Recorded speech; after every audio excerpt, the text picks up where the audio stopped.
What's going on, friends and family? Thank you guys so much for joining every day Saturday with your host, me, myself, and I, Brian Roof. Gosh, I already tripping over my words. Would you imagine that? Well, hey guys, welcome to another great show, another great episode. I'm super excited for my next guest. But before we get started, I just want to thank each and every one of you guys. And something we haven't done in a while is a good old buddy check. Make sure you guys are out there checking on your buddies out there. Make sure you check it on your friends. Make sure they're all doing good. If they're not, there's a crisis lifeline people can call. It's 988 press 1. You don't have to give up your name. You could be totally anonymous, but make sure you have someone to talk to or reach out to myself. You guys are more than welcome to email me anytime. Just make sure you're out there talking to someone. And also, hey, don't wait for someone to come talk to you. Reach out there, say what's up to one of your friends, your loved ones, even if they're doing good. Just make sure you're checking on them. Make sure they know they're doing well.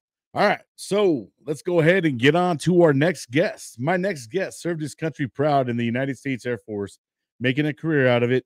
Doing 24 years after retiring, he followed his passion in music and is making a great music. And as a singer songwriter, let's meet our next guest, Joe Allen Christie. What's up, brother? Hey, Brian, thanks for having me, man. It's great to be here. I appreciate you Hey, man, thanks for on coming on. I'm just tongue twisted today. It sounds like, and I haven't drank liquor or nothing. So, um, I know how it feels. I know when you're on stage in front of people, sometimes, the words don't come out like you want yeah, man. Oh, I'm very familiar with it. That's one thing you will catch with my podcast is, the authenticness of it.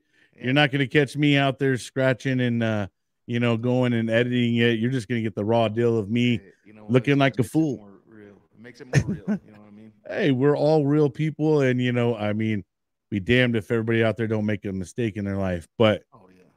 enough about me, man. Let's get on to Mr. Joe Allen Christie. I had the pleasure of meeting you in Nebraska, bro, at Hero Stock, and Yeah. also getting the pleasure to actually watch you play in person.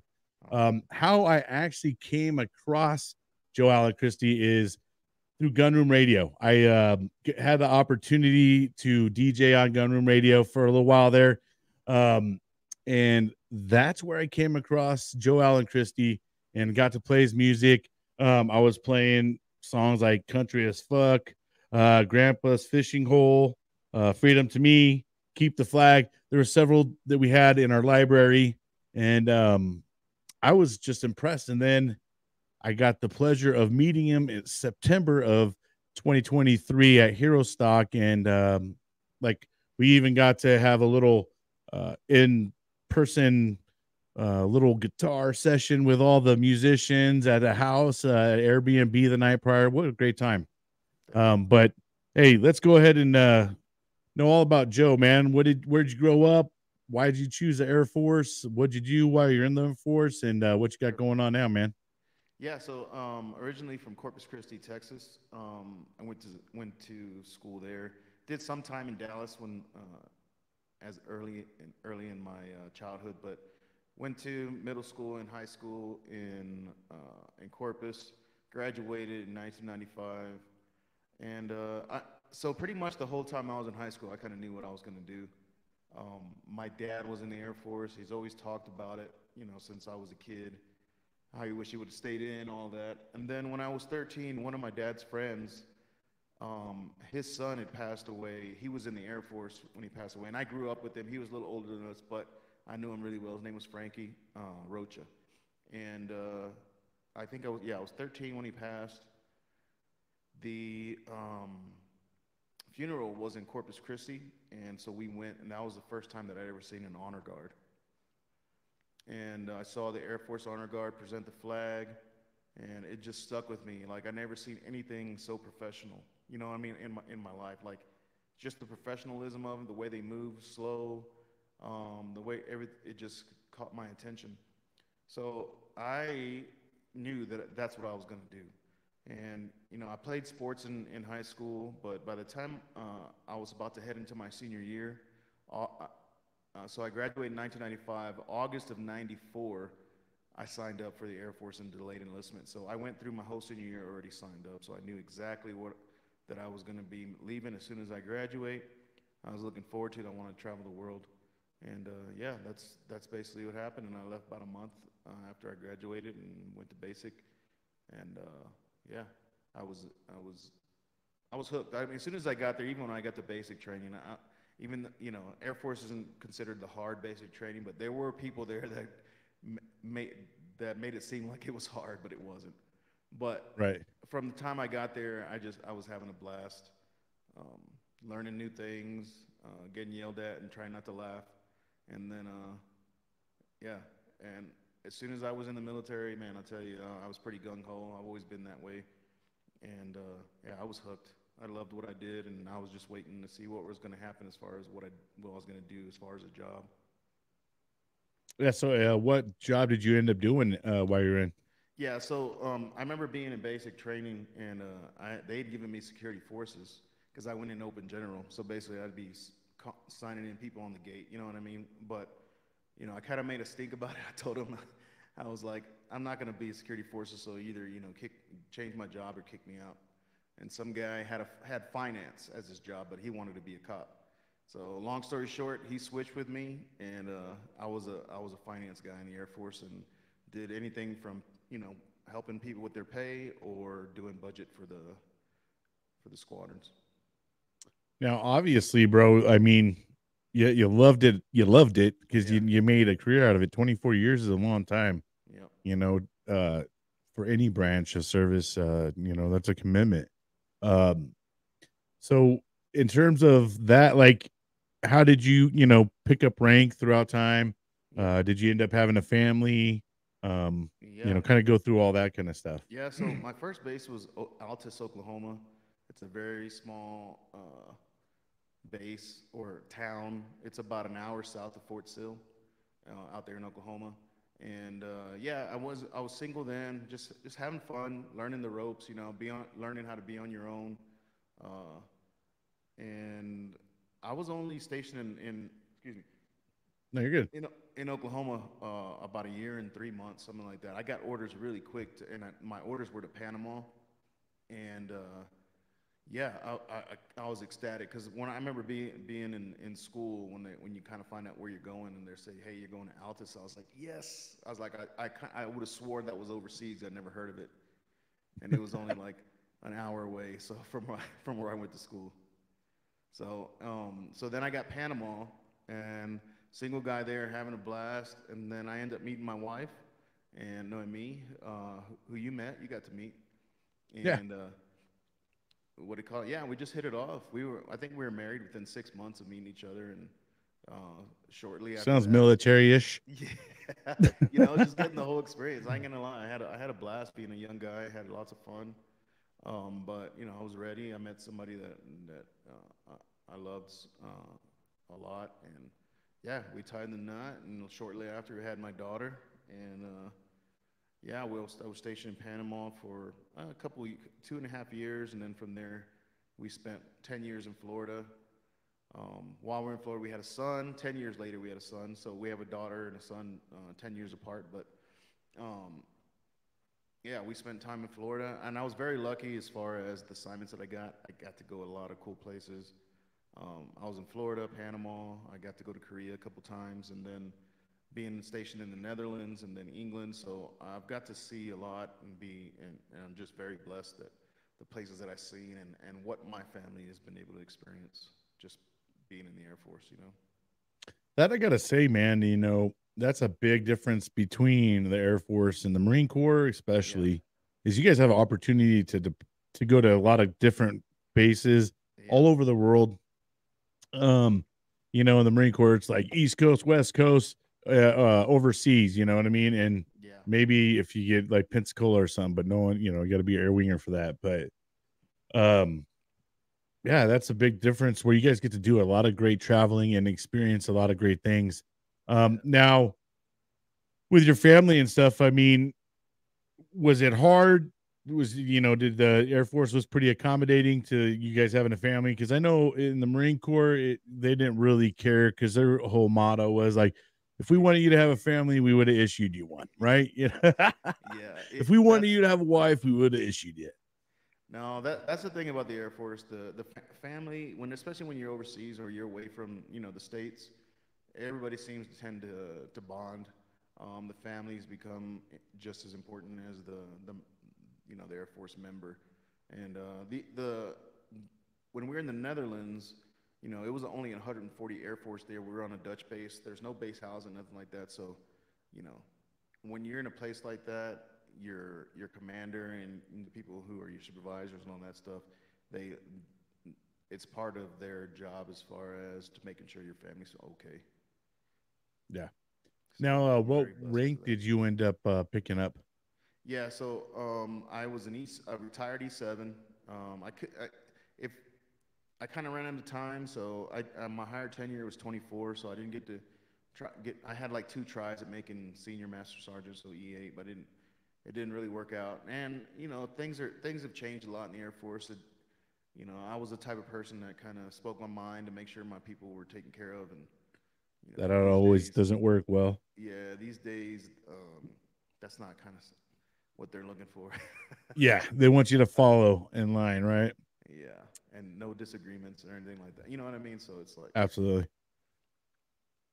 Well, that's um now in terms of the Air Force, what was your most memorable time?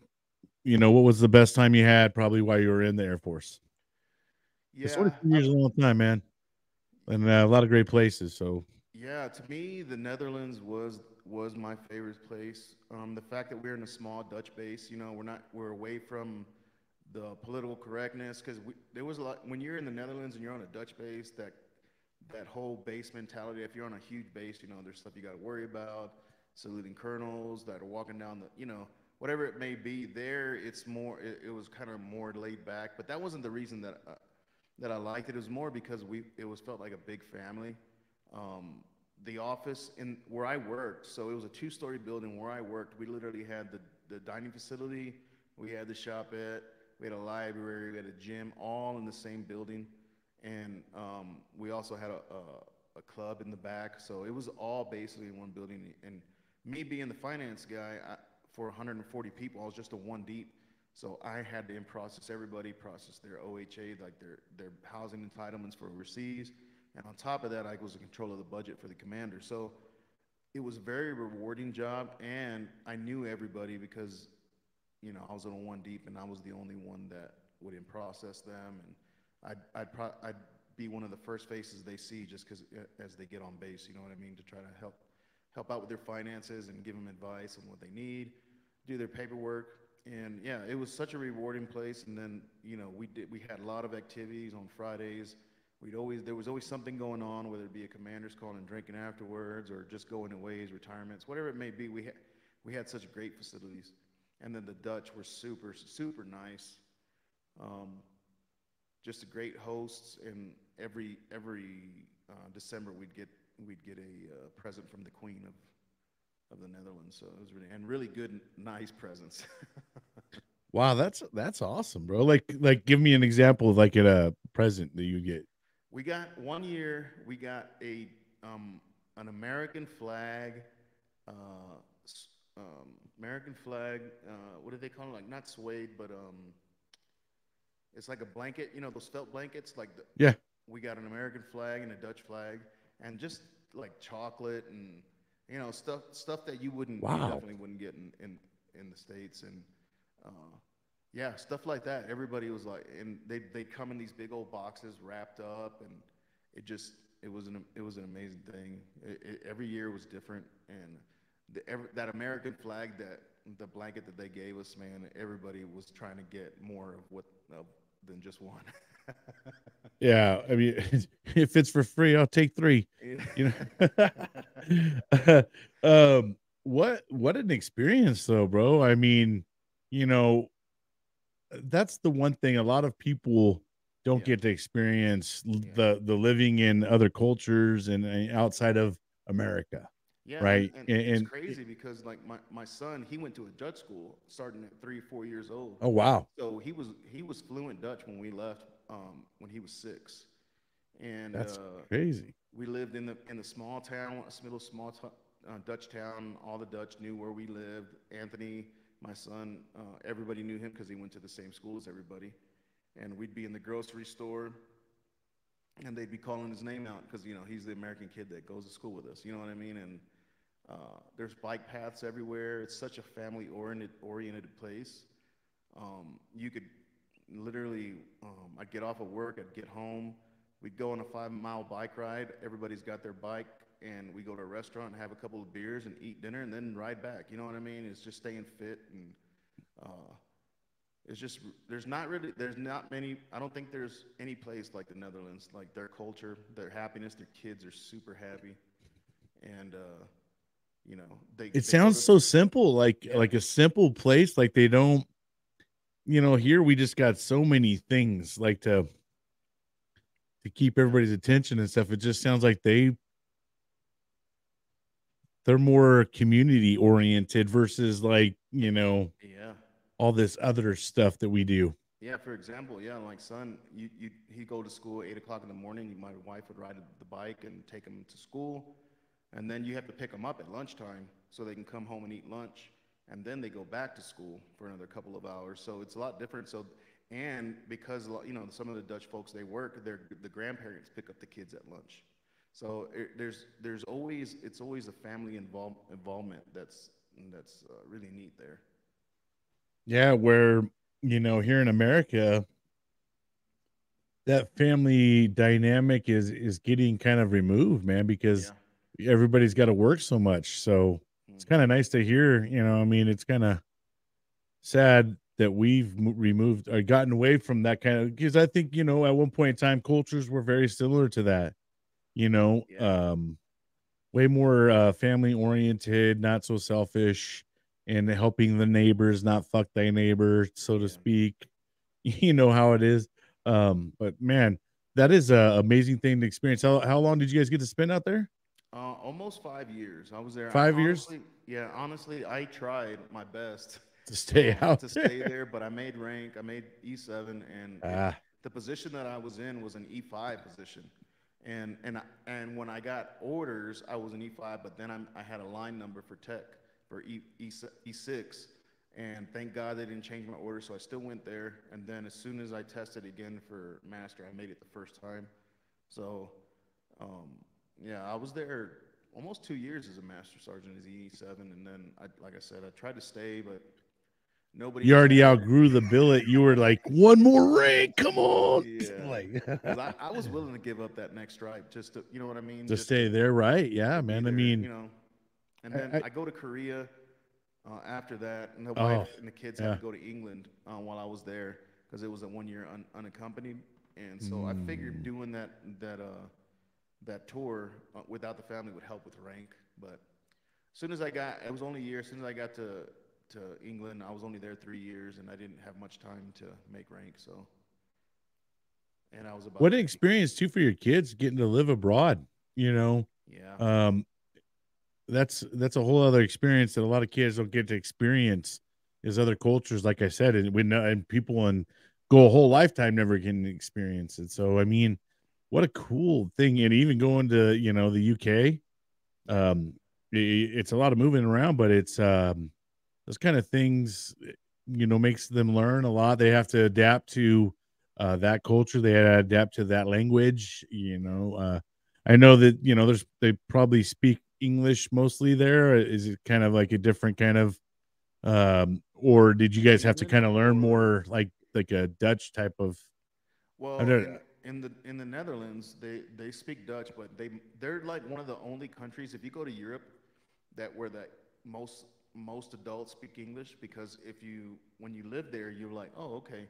They're the only European country that really plays their a lot of their TV in English, and Mhm. they use subtitles. So the kids don't speak English yet. They learn as they go, but once they get to adults, they pretty much everybody speaks English.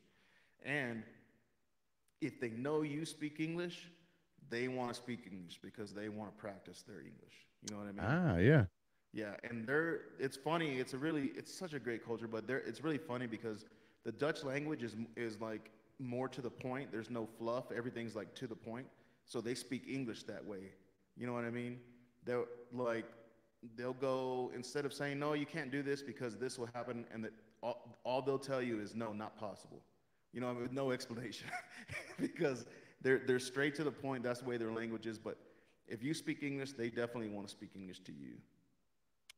Yeah, and doesn't sound like they're all wrapped up in like I could be way off, but like politics and all the kind of crazy things that make us divide ourselves here in our country.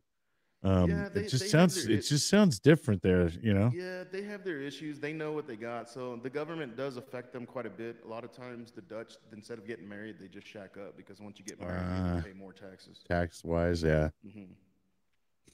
But I'll tell you what, it's one of the only countries I've ever been to where they have high taxes, but everything is beautiful. Like cobblestone streets, windmills at every little town. And like I said, everything's beautiful. The trash is picked up. But yeah, they do pay a lot in taxes, that's for sure. Yeah, I think I did hear that much. I think I heard they have a very high tax Yeah. in some of those regions. But obviously it sounds like they're putting it back into their communities Yeah. and making use of it because you know come to California, Oh, you I can can get off imagine. a freeway in LA and just see trash everywhere. Yeah. Tagging all over the each and every overpass, Yeah. but There's some of these definitely other some great countries take things of living there, and don't get me wrong. It's probably if I had to live in anywhere else but the U.S., that'd probably be one of the places I'd pick. But I still, the U.S. is my country, and I definitely love it, and it's uh, it's embedded deep in my heart. You know what I mean? So I just want the best yeah. for this country. I'd rather stick around and try to help fix it. You know what I mean? Oh hell yeah. Yeah, it's too easy to run and hide somewhere else and go, that's the easy path. The harder path is to try to keep this place on the right path. Yeah. Anymore this day and age. But let's kind of talk more about your music stuff too. Like in terms of the Air Force, were you playing while you were in during those 24 years? No, so I started playing when I was in the Air Force, but not in front of people. I was just maybe taking guitar lessons. I started really late. I got into a big fitness kick where I started doing races, marathons, Spartan races. I did half Ironman, and at that time I was like, I'm watching too much TV. I got to get in gear. So what I did was I bought a guitar instead of watching TV. I said I was going to learn something, and that's what I did. I just learned. I started playing guitar in the Netherlands, and then I kind of started realizing that I wanted to sing, but I wasn't very much of a singer. And so I started taking vocal lessons. I went to Korea, and then when I got to England, I started taking vocal lessons. And I got to Korea or to England in 2016. Yeah, so I started taking vocal lessons there in Cambridge area, and yeah, just doing that, just keep singing. I was really bad, didn't know what I was doing, but I kept with it, and yeah, little by little, I just started getting better and better, and I started trying to write songs, but I couldn't do it. I probably tried writing songs for like 3 years, and nothing would, nothing would happen. But it's just one of those things you got to practice. So yeah, I got involved in music, and just as the progression went, I was like, you know what, I want to play in front of people. So I started streaming online a little bit. I maybe knew 25 songs, if that. And then yeah, I started increasing songs and just streaming. And then a couple of years back, I made a kind of like a goal for myself to do some open mics, and hopefully maybe I can get a couple of gigs that year or whatever it may be. And the first open mic I went to, I was asked to come back 2 days later and play an hour and a half set. So, just little things that happen like that. It seems like, and as it progresses, it just seems like every day I take a little step. You know what I mean, to getting better. And I'm still improving a lot, even with singing. I still take vocal lessons.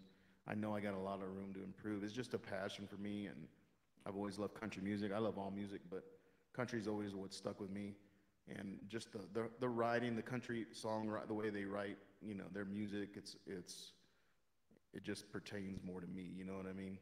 Right. And yeah, I just kept with it, and it just perseverance, man. Just some days be like, oh, this sounds so bad, and yeah, you just keep at it, and then as it goes on, you can start getting feedback, and people say, hey, it sounds great. You know what I mean? Just and here I am. I'm playing with a band now. We're playing. We got a big show this Saturday, and our biggest show. So we're excited for that. And yeah, I'm just gonna keep on this path. It's just something that I love to do, and especially it's brought me to meet a bunch of great people like yourself and Jason and Jesse from Wheels for Warriors, and got to meet Scotty Hastings and Barbara Sim, and yeah, it's just been amazing. I'm so looking forward to the next Hero Stock. Yeah, man, that was a lot of fun, and a lot of lots happened for you since then as well, Yeah. so And the band is let's booked. The band is booked for July and September, so we're going to be playing Hero Stock. that's great, man. I'm excited for that, and yeah, let's talk a little bit more about this new band of yours too. What do you guys do, like cover songs, and or Yeah. do you guys kind of write your own songs, or So for how's that now, going? we're doing cover stuff. We do play one of my originals that I haven't recorded yet, and that one's called Bonfires in Strawberry Hill. But yeah, right now we're doing cover. If you hear us live, you'll know it's country, but like our lead guitarist is amazing. I mean, he shreds. So it's like that red dirt type rock country. You know what I mean? That we're playing. Yeah. And so you really, it's really uplifting and really lots of fun. Loud, we're loud, very loud. And but yeah, we're starting to make waves. This weekend, like I said, is our biggest show. We're working on getting our promotion video done there because of the stage is so big. It'll be a great place to be able to film. And yeah, from there, hoping to book more gigs just with off of that promotion video and all that stuff. So yeah, looking good. I'm still working on my own music. I'm still writing. Looking to record my own stuff probably in May. But in the meantime, the band, we're gonna start getting together more to start working on writing our own stuff. That's awesome, bro. We'll get kind of swing back to the band. We'll kind of talk a little bit more about your music that you got going on. We're gonna go ahead and play "Keep the Flag." Awesome. You guys can also go check out this as well. It's on here. I'm gonna put it up for you guys. JoelAndChristy.com. You guys can go check out his music, his upcoming events as well.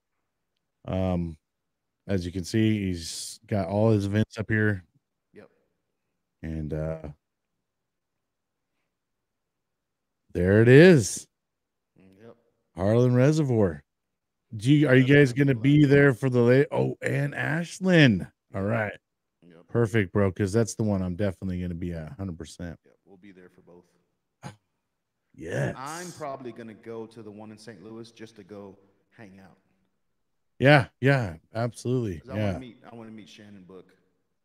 Yeah, man. You know what? That lineup alone is going to be a nice lineup as well. Yeah. There are going to be some great artists out there. But let's go ahead and check out "Keep the Flag."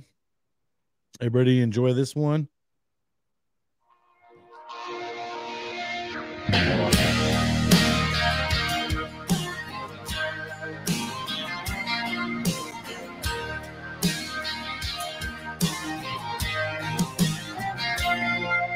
He woke up one morning to the sound of a telephone ring. His dad was lacing his boots, bags were packed up to go away. He was 7 years old when his daddy left to fight in a war.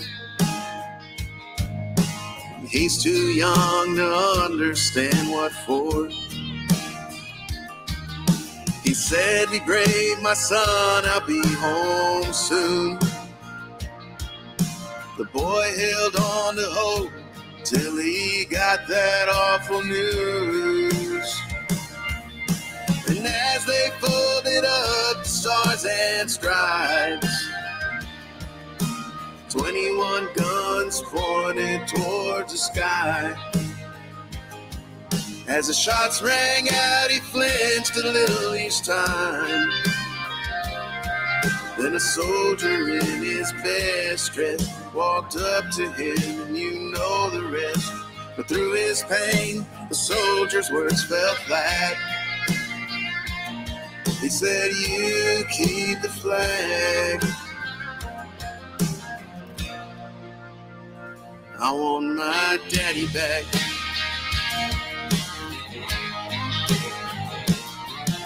There ain't no book on how life can go on without his daddy. Their house ain't a home. And there's certain things a mama just don't get, like baiting a hook or in a catcher's mitt. She watches him play catch with a wall. He's talking to his daddy like he never left at all. And as they folded up the stars and stripes, 21 guns pointed towards the sky. As the shots rang out, she flinched a little each time. Then a soldier in his best dress walked up to her, and you know the rest. But through her pain, the soldier's words fell flat. She said, "You keep the flag. I want his daddy back."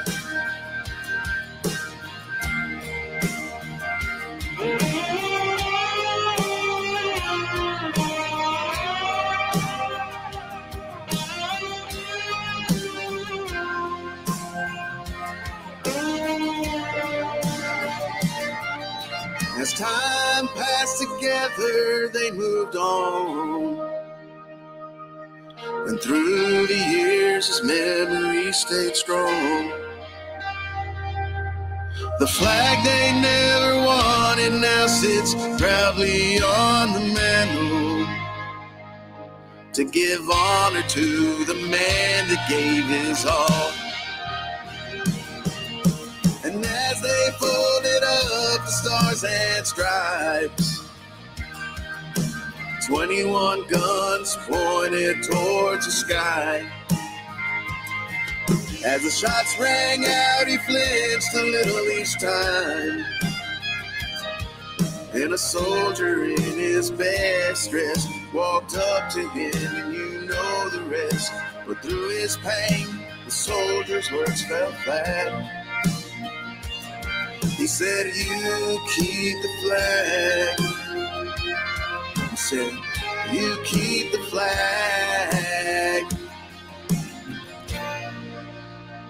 I want my daddy back." The flag they never wanted now sits proudly on the mantle to give honor to the man that gave his all. All right. That right there was "Keep the Flag" by Joe Allen Christie. Thank you so much, man. I appreciate you. Hey, song brother, means a I- lot to me. Yeah, man, I appreciate you as well. And kind of give us what what inspires you to write these songs the way that you do, and what gives you your inspiration, and talk about some of your songs that you got going on, Yeah. and So where they came from. Yeah, absolutely. So this is when I was trying to write. I think this is the second or third song that I had written. And I'd written a couple of songs, and then I played them at an open mic. But one of the guys that was there, his name is Philip Jeffries, and he used to be a writer. And so we had discussed of maybe getting together and writing. And I had this idea in the back of my head, because I had been to a funeral when I was 13. When they hand over the flag, the folks receiving the flag, it's just one of those things, right? It's a tough thing to watch. And So I had an idea, of a kid kind of sitting there, and his dad passed away in war, um, and the kid at that point, he's like, he just wants his dad back. So I kind of called my friend, and I was like, hey, I got this idea. I started a little bit of it, and literally, I told him the idea, and I said, he literally, he was at my house in 30 minutes, and we started writing the song, and I was an Air Force guy. I wasn't like, in the shit or anything like that. I worked from behind a desk. So I have so much respect for people that, Marines and Army and, the folks that are actually having to do the work. Um, so I wanted to write something for, the families, that lost somebody in war. So that's kind of where it all came about. And as we started writing it, like I said, it took us about 4 hours to write it. We just kind of knew it was like, man, this is such a great song. It, it it tells a good story. How they don't want the flag, but later in the song, how it says, you know, it's proudly on the mantle, to honor him, the person that died. You know what I mean? So it's just one of those things where it gives you one of those mental pictures. You kind of you understand what maybe a family might go through. You know what I mean? I tell you what, I imagine that song definitely hits a Gold Star family member Yeah. way harder than a lot of people would even know. Yeah. Because that song right there is, if you listen to the lyrics Hmm. of it, it really hits. It really hits hard, especially for people that went through combat and deployed Hmm. and watch some of their brothers or sisters, not come home. Yeah, and I had last week I just got back from a wedding, or a couple weeks now, and one of my buddies, his name is Sid Gonzalez. He was in a Marine, and he did 23 years retired, I think back in 18 or something like that. And he'd been shot 3 times in the chest, one in the leg. So, and I played music for all my friends because it was a high school friend of mine that was getting married. So a lot of my high school friends showed up, and it was like a little reunion. And I played music for them, and he had never heard that song. I played that song, and it was rough on him, that's for sure. Because he's been Yeah, through. I gotta imagine, bro. I mean, imagine how many brothers and sisters had to go watch a family member receive a Hmm. flag. Yeah, and he's You probably know what seen I a lot mean? because he's been through a lot.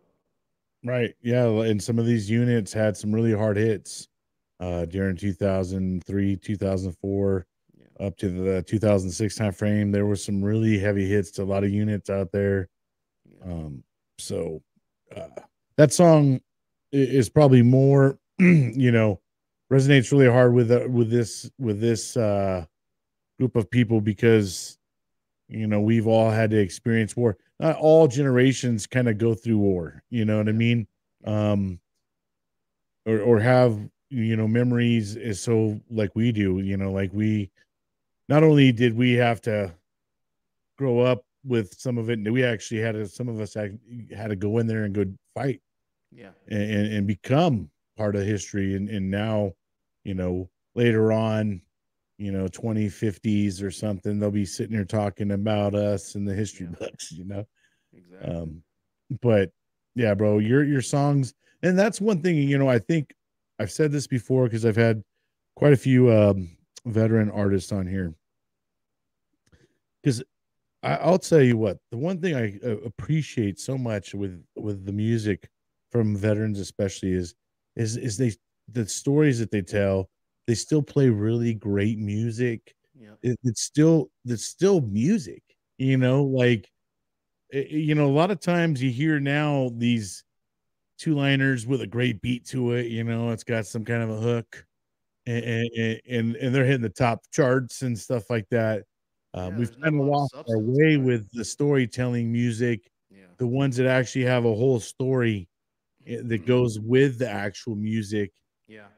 and when for me, like, music has always been very therapeutic, Yep. and some of these songs help you process things, help you get in touch with emotions that you're not normally in touch with. You may need to cry and you haven't cried, but this thing right here, boom, Yeah. presses that button and you drop some tears because you needed that release, you know. Yeah. For Um, sure. these kind of songs talk to people and hit your soul. You know, it's not just sitting there, you know, bumping it. It's like there is a whole story behind them. And like I said, I appreciate, you know, all you guys. And I was very privileged to sit there and watch you in person and hang out with everybody. Um, there was just so much going on. I'm glad this next one is a 2-day event. Yeah. I can kind of like pace myself better with it all. Yeah. Because I was a little overwhelmed, I think, with everything going on. There was over like 40 different uh nonprofits there.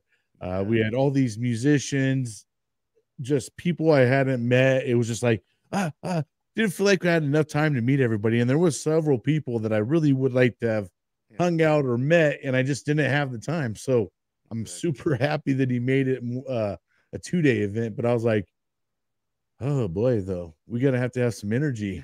Yeah, we are. Because You that know, first night, that like, first night was a blur, man. Like meeting Scotty and Barbara, and then just being in that company. I was like, oh, and Taylor, and yeah, I was just like, everybody. you know, kind of really nervous that night. It was very intimidating but welcoming at the same time. Yeah. You know, and that's one thing, like hanging out at the Airbnb, that was golden. Like I love that we had that opportunity to kind of break the ice Yep. and have more of an intimate time, because you know, at Hero Stock, the actual event, it was kind of like chaotic because there's just so much going on. There's like guys shooting in, there's got music playing, there's all these nonprofits, there's food, drinks. We're we're just, it was like, oh, motorcycle giveaway, Yeah. you know, and by the time you're done, you're just like, oh, shit, man, I didn't even get to meet nobody. The thing's over already. Yeah. It was kind of surreal, right? Because we had such a great time. Saturday passes, and then Sunday everybody's going home. So it's like, man, went by so fast because you had so much fun. Absolutely. You know, I don't think there's too many times where I walk away, I was happy but sad. You know, like I was sad walking away saying like, oh man, now I gotta fly back home. I'm not gonna see these people again. What a great time. I was like, there's so many, you know, only so many times in your life where you like kind of want to put it in a bottle and just keep those going forever, you know? And that was one of those times. That event was like, I walked away totally just, you know, I had a different outlook and different feeling. And I was like, bro, the wife and I both walked away saying, this is something we're going to be a part of every year, Oh yeah. you know? There's no And doubt. I think everybody got that same sentiment. You know what I mean? It's like yeah, there's no way I'm missing this any. You know what I mean? Like I'm gonna be there, and I'm just glad I'm only 5 to 7 hours away. So Harlan's 5 hours, and then Ashland, right? 7 hours. So an easy drive. well, damn, Yeah. lucky So you. yeah. I had to get into like a little economical plane, and I'm just sitting there like this, and you know, and I get stopped, both security there and back. They're like, I get the red dot on my genitals and on the back, and both ways, bro. I'm like, what the frick? I'm watching everybody go by. They're like, sir, go stand on the footprints, and I'm like, huh? Yeah. They're like, we're gonna have to search the little dots on the gram. I was like, my cock and my ass. They what? They're like, do you want to do it in a private area? I'm like, whoa, how deep do we go? You know, like, Road over there. it's like, I think I'm comfortable enough. Go for it, bro. Let's see what happens. Dude, that's crazy, man. Yeah. It is crazy, but you know what? It's all worth it. And like I said, I had a great time. And the great part about it is that we got to sit down with each other. We got to all hang out, Yep. you know, and then you got to go up and play. You know, it was a very intimate setting, you know, but there was just so many different groups going on with everybody, you know, talking and having a great time, and somewhat recovering a little bit from the night prior. Some, you know, if you went a little too hard, maybe, you know, you might have been recovering. Like I was kind of almost rooted once I got to the event, and I was like, all right. Then I started drinking a little bit more, and I was like, It's going down just right. yeah, like back up again. We're good. But no, man. So let's talk more about like your future and stuff with music and Yeah. where you're trying to go with it, and what do you got going on with the band, and how is it that you ended up, getting in with Winchester, man? Yeah. So as far as the getting in with them, I was just looking. I've always wanted to play in a band. I was looking maybe for some people to accompany me. You know what I mean? So when I go do a show, maybe a fiddle or, you know, another guitar or something, whatever it may be.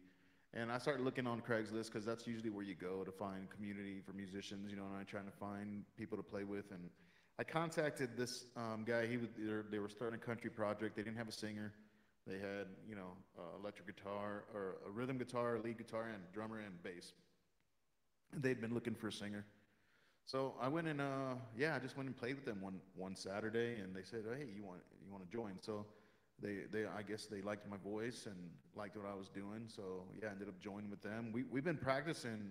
Our first gig was in September, but we had been practicing probably since April. So and then we had a little issue with our lead guitar player, so we had to get a new one. And then went from there. And then now we're just the beginning. Like I said, this next show this Saturday it's called the Wild Goose Saloon in Parker, Colorado. It's out near south of Denver, and it's a very nice place. They got really reputable bands going through there, so it's a big stage. We're actually have somebody opening up for us, which is new to me, and I'm just trying to get that experience of being in a band because eventually.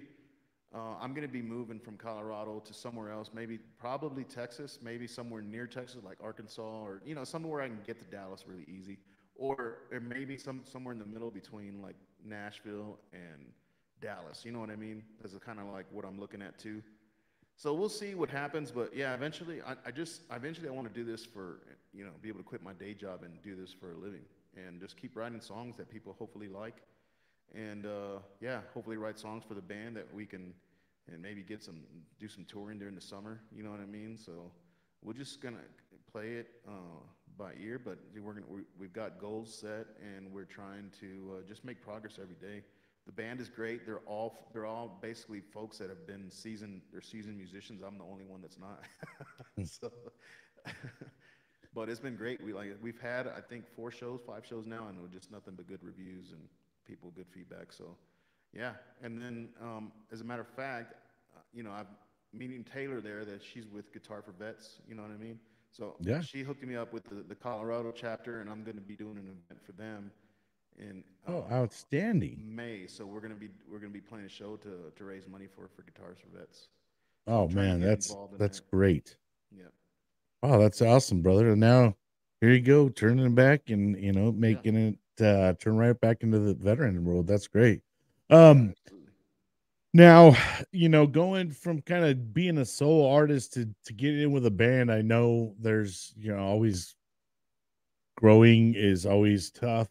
Yeah. Now, how has that been adjusting to being in a band now and having others to, you got to listen to them. I'm sure it's a whole different environment. It is different because even getting to practice sometimes practicing is tough because life happens. You got Sure. four or five guys, and something may happen that unforeseen. So that day of practice, we're supposed to have somebody who'll be like, "Hey, my basement flooded," or something. You know what I mean? Or I got sick, or Yeah. whatever it may be. Um, and for me, being doing solo stuff, I've kind of cut it down a little bit just for the next couple of months, just to see if we can get kind of maybe some gigs where people cancel, and then we can just step right in and then create a relationship. You know what I mean? Right. So what I've been doing is kind of slowing down on the solo stuff, working on writing my own music in the meantime, and so that I can go record it in May there in Nashville with a buddy of mine.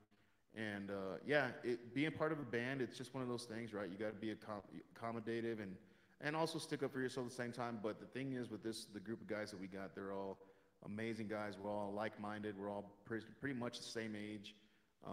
So we all got the kind of same goal in mind, try to get to play big festivals and rodeos, and there's lots of chances for that here. even the state fair. So yeah, we're just trying to get our promotion video done so that we can kind of get this ball rolling. And then I'll start doing like, so in February, I'm planning to go take maybe a week or two to go stay with my sister in Fort Worth and just do open mics, try to make some relationships with people so that during the summer or whenever I can book gigs down there, show my music down there, and do my music here, because eventually I'm going to be in Texas. So I want to make sure that, you know, at least I start and put my name out there. Start making a footprint for yourself, and then Yeah. yeah, it's easier to transition. That's awesome, man.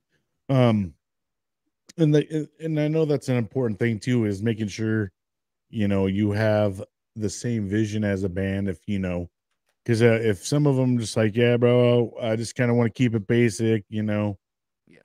it could be a conflict of interest. So I guess that there's a whole bunch of things that you don't really think about when you're trying to put together a band, and making sure everybody kind of has that same vision and wants to put in that same effort, because at the end of the day, you all got to put in the same grind, the same effort. You got to show up.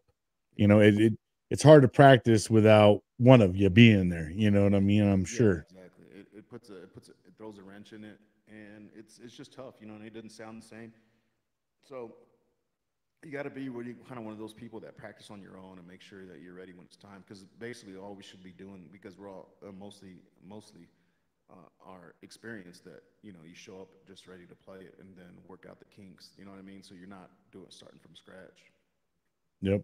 And something I've noticed, even like, with you and Scotty Hastings and Mm. others, just getting on like TikTok lives and just sitting there grinding and playing in front of TikTok.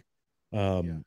It's great for you guys. It's just a way to practice. It's a way to interact with others. You gain, people kind of start to know you more in person. Yep.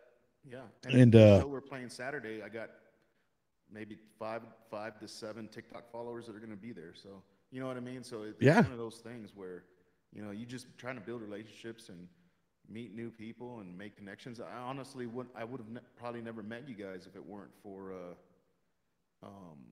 TikTok. You know what I mean? Because I think I stumbled upon you. You were just playing. I don't know if you were doing Gunroom Radio or you were just hanging out. But I came in through your live, and then I don't know. I think was it. I don't know if it was you that kind of introduced me to Jason. I'm not sure. maybe. Yeah, it's hard to say because Yeah. all the connections we all we all basically Yeah. know each other now. Yeah. It is starting Exactly. to blur, but yeah, we all have talked about Hero Stock 1,000 times over again on our shows, and um, you know, especially when we do find great veteran musicians. Yeah. We definitely try to pimp them out to Jason, like, hey, bro, check out this guy, check out Yeah. this gal. The great veteran musicians, and it's along the line with what you're trying to accomplish. So Yeah. it was kind of great how it all worked out, bro. Because I believe that at first you weren't even really scheduled to be on there to play, and Yeah. then next thing you know, boom, you worked it out where you were able to fly on out there and made it all work out, and it just like I said, it was a great opportunity for you to play and for all of us to get to hear you in person.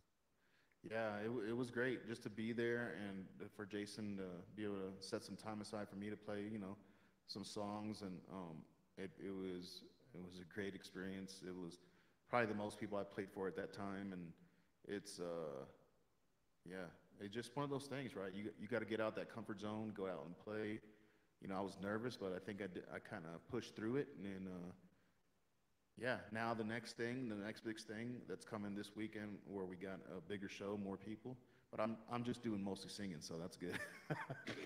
but uh, but yeah, it's just those stepping stones, man. It's the stages that you take to try to get to, your ultimate goal, and to be able to get there and just hang out and then play on a stage for you guys. It was amazing, kind of, and Scotty Hastings, he was amazing. You know, he rode in my truck to the Hero Stock, so I'm like, yeah, I got Scotty Hastings here. So Yeah. it's really, it was just so neat. And Barbara Sim was amazingly sweet, and so was Taylor, and of course Jason and Jesse and his family, and uh, yeah, it was just I just never I don't think I've ever felt so welcome. Same. Yeah, bro. Like, I mean, same here. I It was a great experience. But bro, a lot of credit goes to the grind that you're putting in, and the work. A lot of people, I think we have a short span and we want instant gratification in everything we do. Yeah. So we don't have the patience to learn things. We don't have the patience to be an expert in something. Yeah. But the ones that do, bro, it's like you see these people and it starts to pay off. And I think that people see people successful and they're like, oh, I want that success. But they Yeah. don't realize the level of grind and work that it takes before you have that opportunity to get there. It doesn't come in, some people are lucky, Yeah. maybe the 1% or 2% that can just, show a video and bam, they're an instant gratification. Yeah. But others just got to sit there and constantly do lives, show up to bars, open mics, all the things that they can do and to perfect what they want to be, and Yeah. we're not going to be perfect at everything we do. I'll admit, I love the guitar. I love the acoustic guitar, but guess what?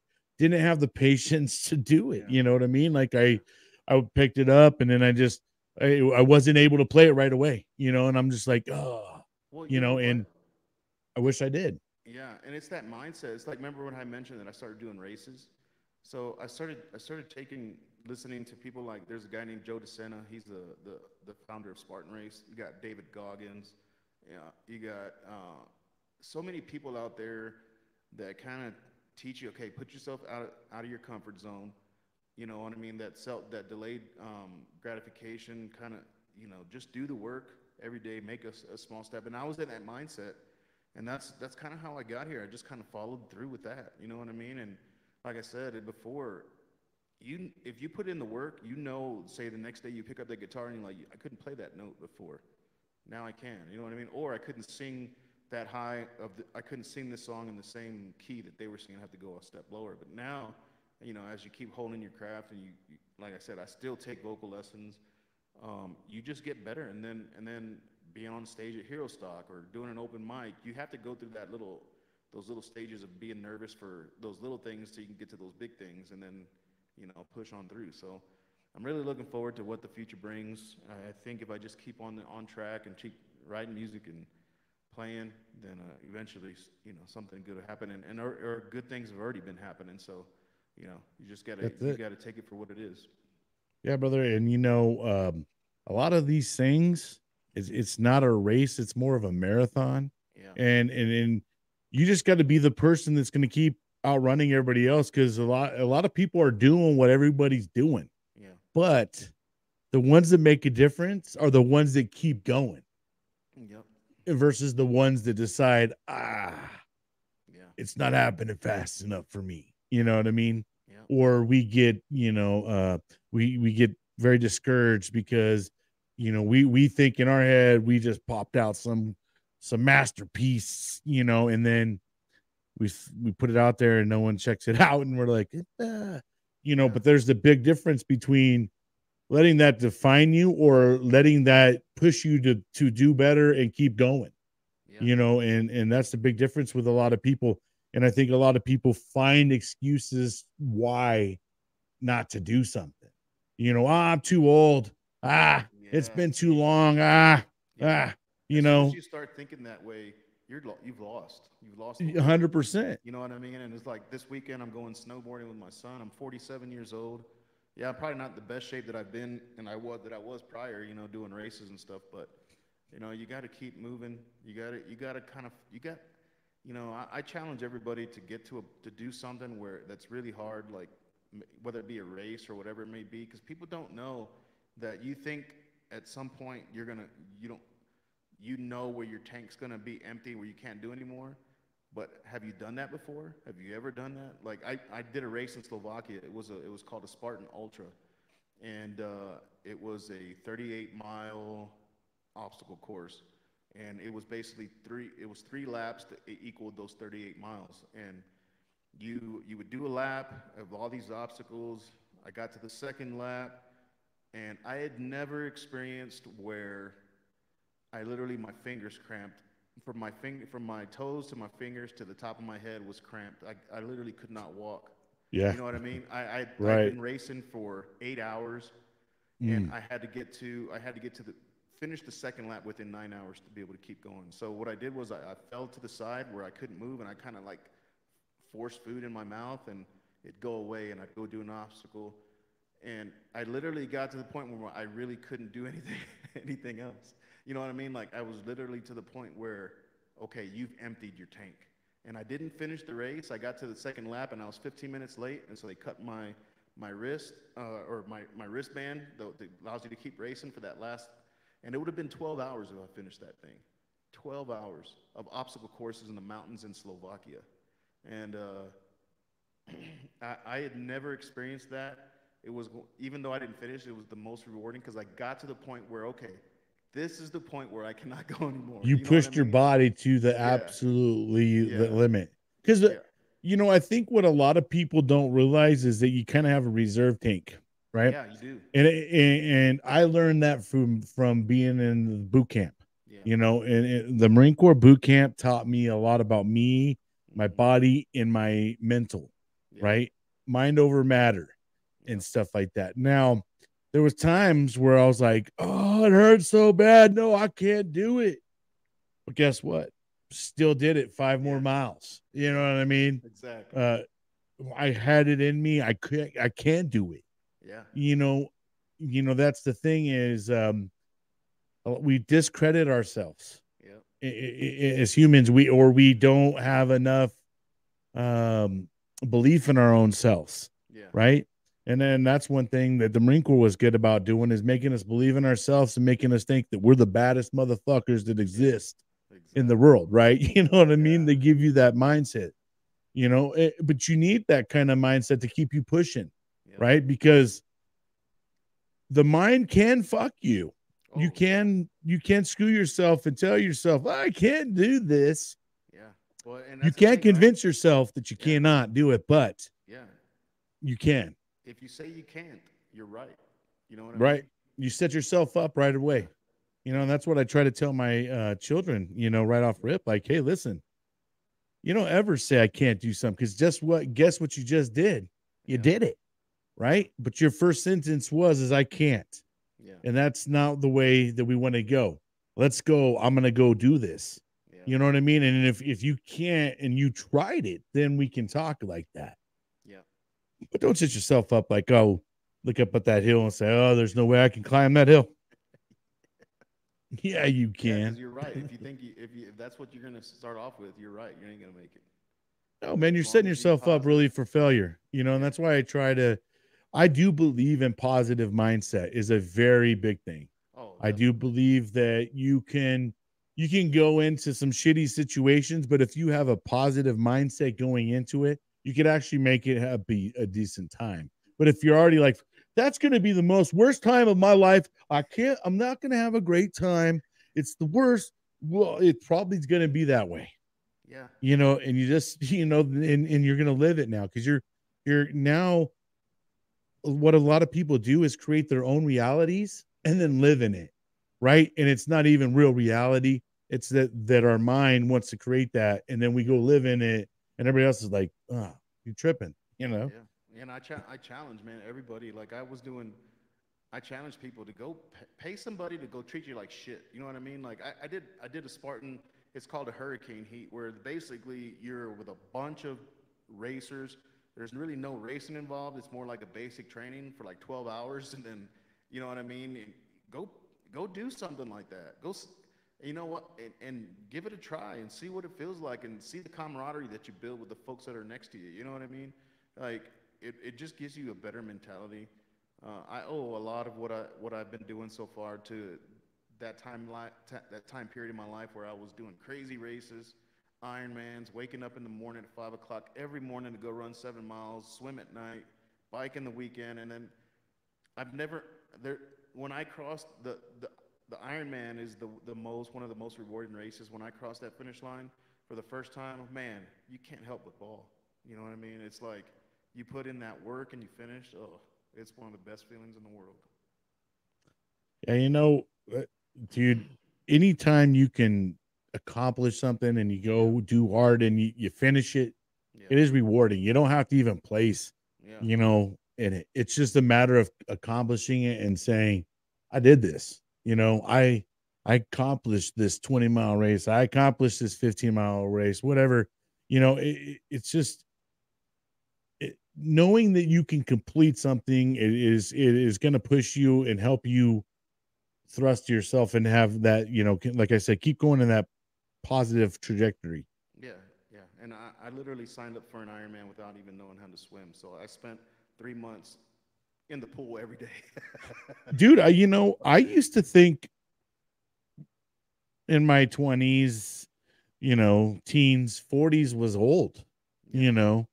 When I used to hear someone say they're in their 40s, I thought, oh, they're old. But now that I'm in my 40s, Yeah. I feel pretty good at 40, and I still feel like I can do a lot of shit. I know my mind's probably way more, assured of than my body is, Yeah. but I still feel like I got it. I still feel like I could do things. If I set myself up to go do it, I can go do it. I can go Yeah. set myself up to do a 5-10 mile hike.